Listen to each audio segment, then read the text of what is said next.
Keenan Starks here, real estate agent with Keller Williams. I'm creating this video because the City of Minneapolis, the City Council just passed an ordinance that's affecting renters and how they apply when it comes to background checks and credit checks.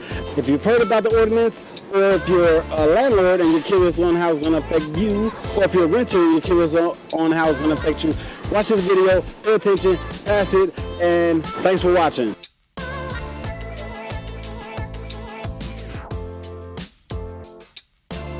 It's a controversial policy package that limits what aspects of a renter's criminal, credit, and eviction history a landlord can use when evaluating a prospective tenant.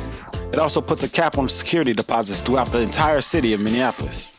The Minneapolis City Council is currently faced with the issue of helping more low-income people and people of color with backgrounds in evictions get into housing. The city believes that the screening process doesn't give a true understanding of one's ability to be a good tenant. And the screening process doesn't show how job loss or medical bills can deem a tenant unable to pay their rent. So this is the city's way of preventing homelessness, discrimination, and racial income inequality. While I'm discussing the legislation with the city of Minneapolis, nationwide cities like Detroit, Portland, Seattle, and Washington, D.C. has also considered tenant screening as a part of their affordable housing strategies.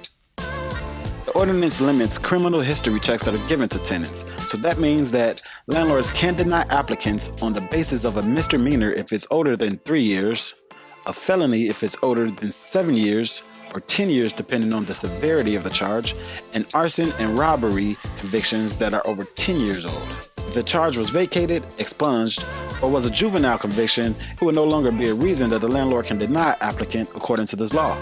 And landlords still can refuse housing to those people with high-level convictions, such as sexual offenses against minors and meth case convictions.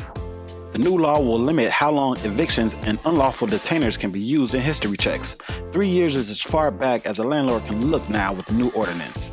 The new law will also put a cap on deposits. 1 month's rent is the cap in most cases, and a half month's rent in cases where first month and last month rent is due, and similar cases where other fees may be included. And on top of it, tenants will be allowed to pay their deposit in 3 months installments. Yes, this is allowed in the new policy. The new ordinance will limit credit score requirements and prevents from denying applicants based on insufficient credit alone.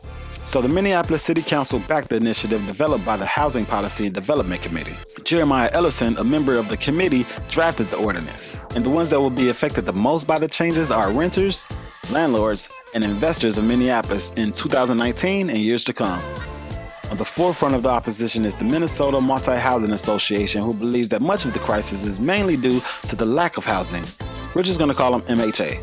MHA, a group that represents property owners, has a lot of opposition with the changes, but the main problems that the group has with it are that it's risky to the community and forces lower standards.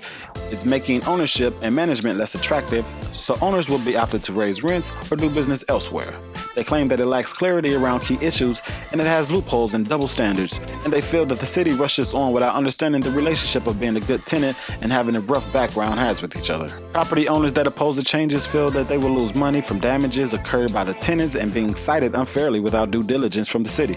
Increased cost of doing business and the cost of defending themselves in these cases make them question if it's even worthwhile anymore.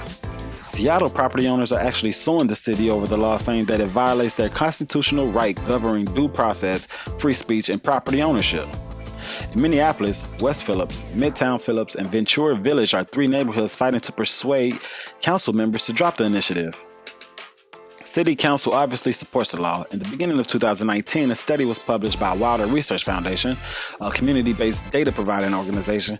They published a report showing that past criminal offenses did not show negative qualities like missing payments or property damages, and ultimately doesn't affect how a person behaves as a tenant.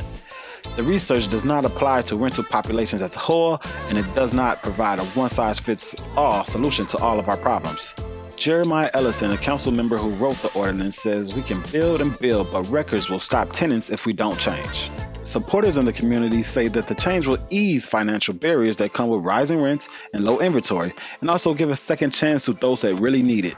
And some landlords already comply with the law. Some may say that it's the city's duty and power to promote general welfare and public health. The council believes that the ultimate purpose for this law is to give people a chance at a place to live in Minneapolis. So the city council voted unanimously September 13th to approve the ordinance, and the law will take effect December 1st, 2019 for landlords with fewer than 15 units, and June 1st, 2020 for landlords with more than 15 units. So we've just went through the who, what, when, where, how, and why of the new ordinance, and I hope this video has answered any of your questions. And I realize that you may or may not be looking to buy, sell, or invest into real estate anytime soon, but if you know someone that is, please pass along my information and let them know that you do know a realtor. Thanks for watching.